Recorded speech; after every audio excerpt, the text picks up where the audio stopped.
मेरे साथ बोलिए, भारत माता की। क्यों भाई, बंगाल वालों की आवाज को क्या हो गया है?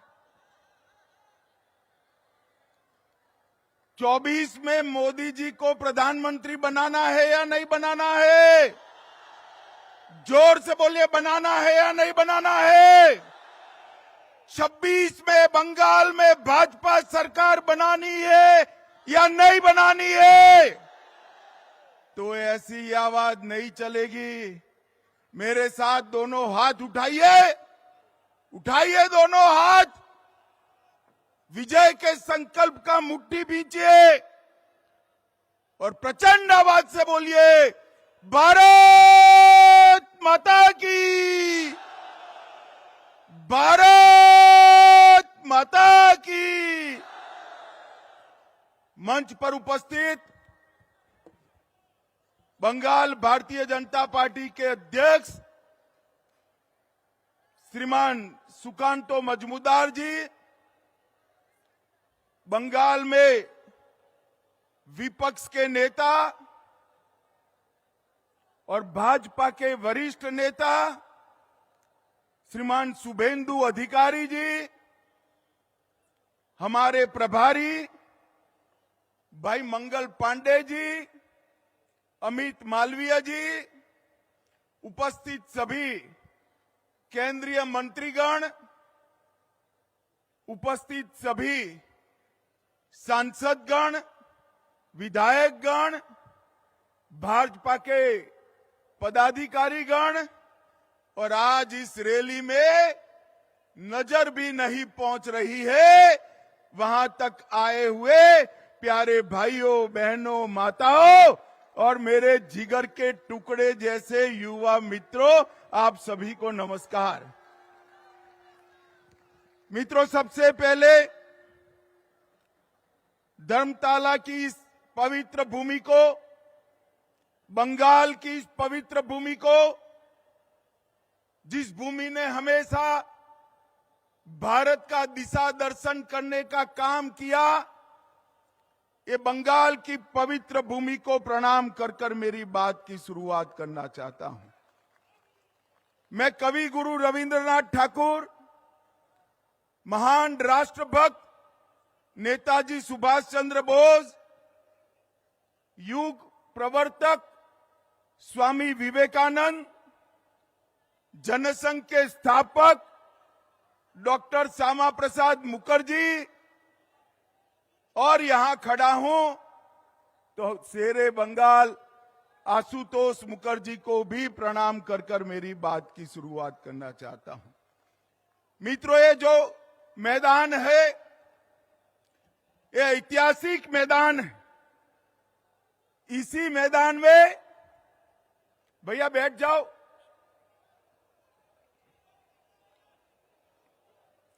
इसी मैदान में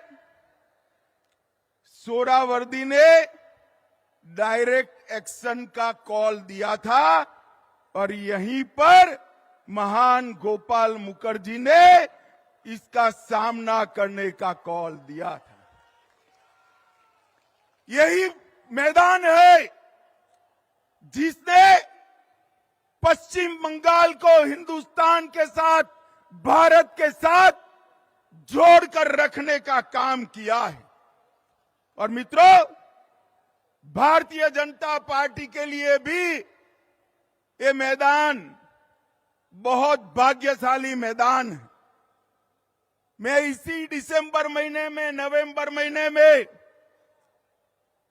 यहां पर आया था 2014 में और यहां से बंगाल की जनता को, तृणमूल को हटाने का कॉल देने का काम मैंने किया था भारतीय जनता पार्टी के अध्यक्ष के रूप में। और मैं आज बंगाल की जनता का धन्यवाद करना चाहता हूं कि आज बंगाल में 18 लोकसभा सीटें और 77 विधानसभा सीटें देकर बंगाल की जनता ने तय कर दिया है कि यहां पर अगली सरकार भारतीय जनता पार्टी की सरकार बनने वाली है।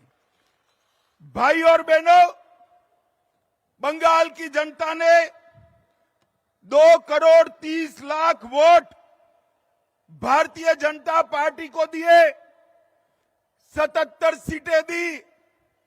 हमारे नेता शुभेंदु अधिकारी को अभी अभी दीदी ने दूसरी बार विधानसभा से बर्खास्त कर दिया है। मैं कहने आया हूं दीदी, कान खोलकर सुन लो। शुभेंदु जी को आप विधानसभा के बाहर तो निकाल सकती हो, परंतु बंगाल की जनता को चुप नहीं कर सकती। बंगाल की जनता कहती है दीदी आपका समय अब समाप्त हो चुका है। भाइयों और बहनों, सोनार बांग्ला और परिवर्तन के नारे के साथ, मां माटी मानुस के नारे के साथ कम्युनिस्टों को हटाकर दीदी सत्ता पर आई। मैं पूछना चाहता हूं आपको, परिवर्तन हुआ है क्या? जरा जोर से बोलो, हुआ है क्या? घुसपैठ रुकी है क्या? तुष्टीकरण रुका है क्या? पॉलिटिकल वायलेंस बंद हुआ है क्या? भ्रष्टाचार रुका है क्या? मोदी जी लाखों करोड़ों रुपया बंगाल को भेजते हैं। तृणमूल के सिंडिकेट वाले वो रुपया को बंगाल के गरीबों तक पहुंचने नहीं देते। मैं आज आह्वान करने आया हूं, अगर 26 में यहां भाजपा सरकार बनानी है तो इसकी नींव 24 के लोकसभा के चुनाव में डालकर मोदी जी को बंगाल से प्रधानमंत्री बनाना चाहिए। भाई और बहनों, 27 साल कम्युनिस्टों का शासन रहा। ममता जी तीसरी टर्म के लिए जीती। लाल भाई और एक तृणमूल कांग्रेस मिलकर बंगाल को बर्बाद कर दिया। चुनावी हिंसा पूरे देश में, चुनावी हिंसा अगर सबसे ज्यादा होती है तो बंगाल में होती है। घुसपैठ बंगाल सरकार, ममता बनर्जी रोक नहीं पाई। जो ममता बनर्जी कभी घुसपैठियों के लिए पार्लियामेंट चलने नहीं देती थी, वो ममता बनर्जी आज घुसपैठियों को खुलेआम वोटर कार्ड और आधार कार्ड बंट रहे हैं, वो चुप बैठी है। कट मनी से पूरी बंगाल की जनता परेशान। सिंडिकेट की उगाही से पूरी बंगाल की जनता परेशान। और जिस बंगाल में कभी सुबह सुबह रविंद्र संगीत सुनाई पड़ता था, वो बंगाल आज बम धमाकों से गूंज रहा है। मित्रों, बम धमाकों से गूंज रहा है। पूरे देश में गरीबी कम हो रही है, मगर बंगाल में गरीबी कम होने का नाम नहीं देती। भ्रष्टाचार चरम सीमा पर है। मैं बाद में बात करूंगा, मगर मैं आपको बताने आया हूं भाइयों, मैं गुजरात से आता हूं। मेरे जीवन में किसी नेता के घर से इतनी सारी नोटों की गड्डियां किसी ने अपने जीवन में नहीं देखी होगी। मित्रों, जो बंगाल साहित्य, विज्ञान, कला, आजादी का आंदोलन, आध्यात्म, उद्योग और कृषि में पूरे देश का नेतृत्व करता था, वो बंगाल आज सबसे पिछड़ा बनाने का काम दीदी ने किया है। दीदी ने बंगाल को बर्बाद कर रख दिया है।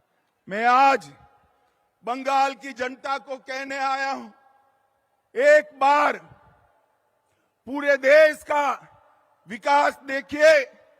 मोदी जी ने 60 करोड़ गरीबों के जीवन में बहुत बड़ा परिवर्तन लाया है। उनको घर दिया, शौचालय दिया, गैस दिया, पीने का पानी दिया, मुफ्त में अनाज दिया, साथ में शौचालय के साथ साथ 5 लाख तक की स्वास्थ्य की सारी सुविधाएं दी और पूरे देश को कोरोना का दोनों टीका लगाने का काम भी नरेंद्र मोदी जी ने किया। पूरे देश में आतंकवाद को मोदी जी ने समाप्त किया है। मुझे बताओ भाइयों बहनों, ये कश्मीर जो है हमारा है या नहीं है? जोर से बोलो, है या नहीं है? जिस कश्मीर के लिए जिस धारा 370 को हटाने के लिए बंगाल के सपूत श्यामा प्रसाद जी ने बलिदान दिया था, वो धारा 370 को मोदी जी ने समाप्त कर दिया। वामपंथी उग्रवाद को नकेल कसकर समाप्त करने का काम मोदी जी ने किया। भारत के तिरंगे को चंद्रयान के माध्यम से चंद्र पर पहुंचाने का काम नरेंद्र मोदी जी ने किया।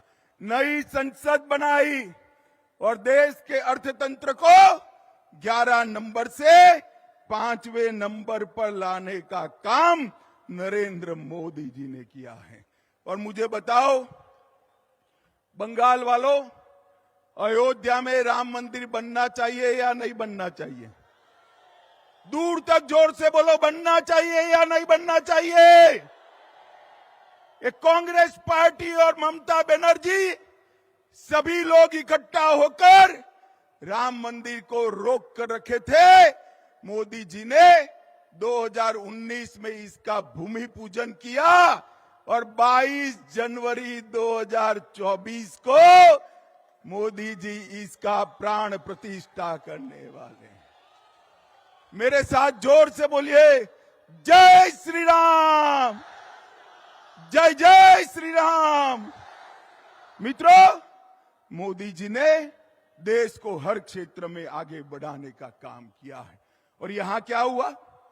राजनीतिक हत्याएं लगभग 212 भाजपा कार्यकर्ताओं की हत्या हुई। मैं दीदी को कहकर जाता हूं, हम भाजपा वाले हैं, हमारा कार्यकर्ता हमारा भाई से बढ़कर होता है, भाई से बढ़कर होता है। दीदी, भाजपा कार्यकर्ताओं की हत्या की है देश भर का, और पूरे बंगाल का एक एक कार्यकर्ता इसका बदला लेने के लिए तैयार है। आप मेरी बात याद रखना। 2026 में जब चुनाव होगा तब मालूम पड़ेगा कि किस प्रकार से राजनीतिक हत्या का वोट देकर बदला दिया जाता है। मित्रों, बंगाल को पूरे भारत के अंदर भ्रष्टाचार के कारण बदनाम करने का काम ममता बनर्जी की सरकार ने किया। ज्योतिप्रिय मलिक, अनुव्रत मंडल, पार्थ चटर्जी, चाहे गाय तस्करी हो, चाहे कोयला तस्करी हो, चाहे भर्ती घोटाला हो, अरबों खरबों रुपया बंगाल की जनता का इन्होंने खाया है। और मैं ममता बनर्जी को आज कहकर जाता हूं, अगर आप में हिम्मत है तो ज्योतिप्रिय मलिक, अनुव्रत मंडल और पार्थ चटर्जी को तृणमूल कांग्रेस से सस्पेंड कर दिखाइए, तो बंगाल की जनता मानेगी। वो नहीं कर सकती। हर रोज दुर्गा का स्तवन कर रही है कि तीन कहीं भतीजे का नाम न बता दे, भतीजे का नाम न बता दे। जो खुद मिले हुए हैं वो बंगाल को भ्रष्टाचार से मुक्त नहीं कर सकते हैं। मित्रों, इतने सारे भ्रष्टाचार हुए हैं कि संसद की पवित्रता को भी तृणमूल कांग्रेस के सांसदों ने समाप्त कर दिया। भेंटे लेकर, सौगादे लेकर सवाल पूछने वाले सांसद और वो पार्टी बंगाल और भारत का भला कर सकती है क्या? जोर से बोलिए, कर सकती है क्या? भाई और बहनों, अवैध घुसपैठ चरम सीमा पर। आसाम की जनता ने भाजपा सरकार बना दी। आसाम की सरहदों से परिंदा भी पैर नहीं मार सकता। और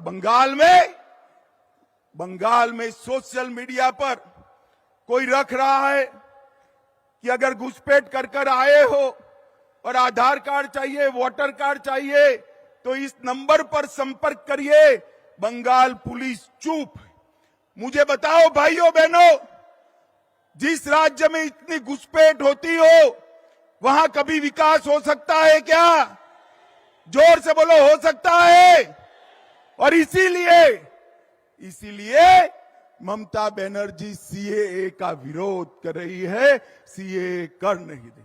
मगर मैं आज इस सभा में कहकर जाता हूं, ममता दीदी, सीएए देश का कानून है, इसको कोई रोक नहीं सकता और हम सीएए को लागू कर रहेंगे।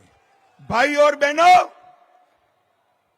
जो वहां से आए हैं वो सभी हिंदू भाइयों बहनों का इस देश पर इतना ही अधिकार है जितना मेरा और आपका अधिकार है। उनको अपने अधिकार से कोई वंचित कहीं नहीं कर सकता। मित्रों, ममता जी को मैंने कई बार पूछा, वो उल्टा हमें हिसाब पूछती है कि मोदी जी ने बंगाल के लिए क्या किया। ममता दीदी, आप मेरा भाषण जरूर सुन रही होगी, मैं हिसाब लेकर आया हूं, कान खोलकर सुन लीजिए, हिसाब लेकर आया हूं।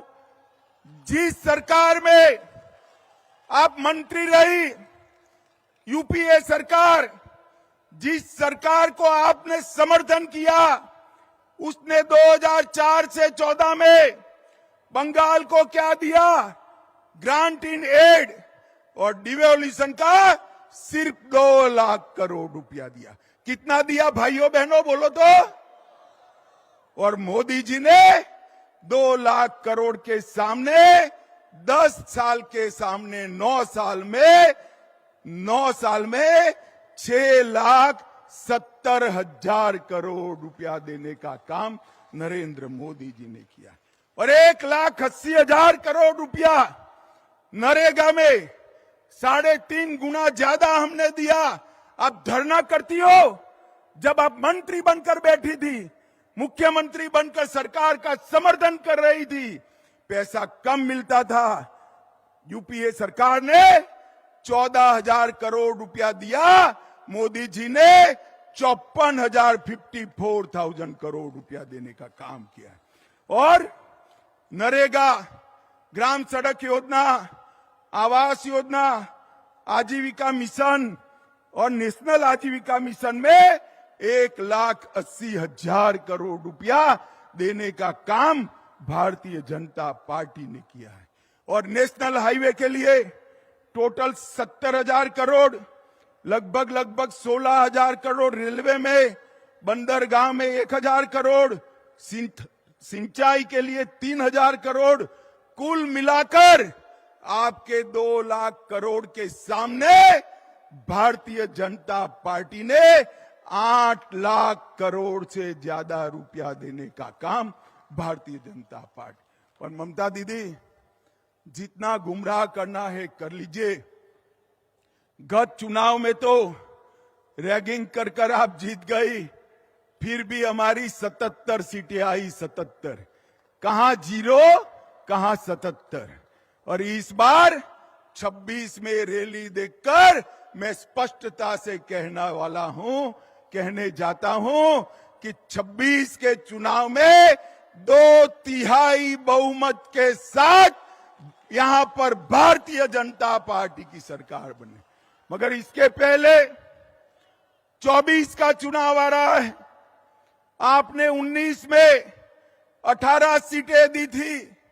मैं आप सभी को करबद्ध विनंती करने आया हूं, इतनी सीटें दीजिए कि मोदी जी को शपथ विधि के बाद कहना पड़े, मैं बंगाल के कारण देश का प्रधानमंत्री बना हूं। बंगाल के कारण। भाई और बहनों, बंगाल का भला ये भ्रष्टाचारी, परिवारवादी, तृणमूल कांग्रेस नहीं कर सकती। बंगाल का भला एक कम्युनिस्ट नहीं कर सकते, और कांग्रेस पार्टी तो तृणमूल के शरण में गई हुई पार्टी है, वो बंगाल का भला नहीं कर सकती। बंगाल को आगे ले जाने का काम, बंगाल को सोनार बांग्ला बनाने का काम केवल और केवल मोदी जी के नेतृत्व में भारतीय जनता पार्टी कर सकती है, और कोई नहीं कर सकता।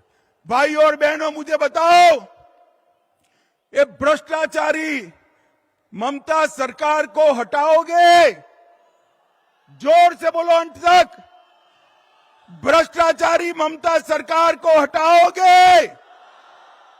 24 में मोदी जी को फिर से प्रधानमंत्री बनाओगे? 26 में 2/3 बहुमत से भाजपा सरकार बनाओगे? घुसपैठ रोकनी है, जोर से बोलिए, घुसपैठ रोकनी है, सीएए लाना है, भ्रष्टाचार रोकना है, सीमाएं सुरक्षित करनी है, बंगाल के गरीब का विकास करना है, बंगाल की अस्मिता वापिस लानी है। अगर सब करना है तो उखाड़ कर फेंक दो ये ममता बनर्जी की सरकार को, और यहां पर भारतीय जनता पार्टी की सरकार बनाओ।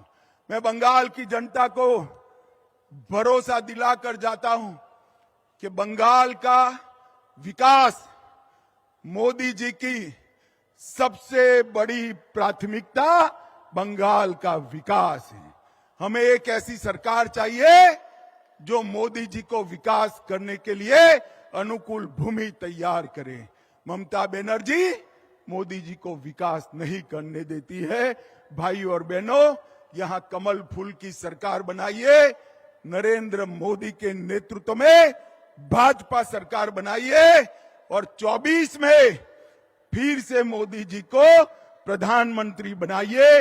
यही मेरा आप सबसे अभ्यर्थना है। नमस्कार। मेरे साथ बोलिए, दोनों हाथ ऊपर करिए जरा, अंत तक, पीछे तक, दोनों हाथ ऊपर करिए और प्रचंड आवाज से बोलिए, भारत माता की, भारत माता की, वंदे वंदे वंदे, भारत माता की। Bharatiya Janata party, Bharatiya Janata party, Narendra Modi, Narendra Modi. धन्यवाद।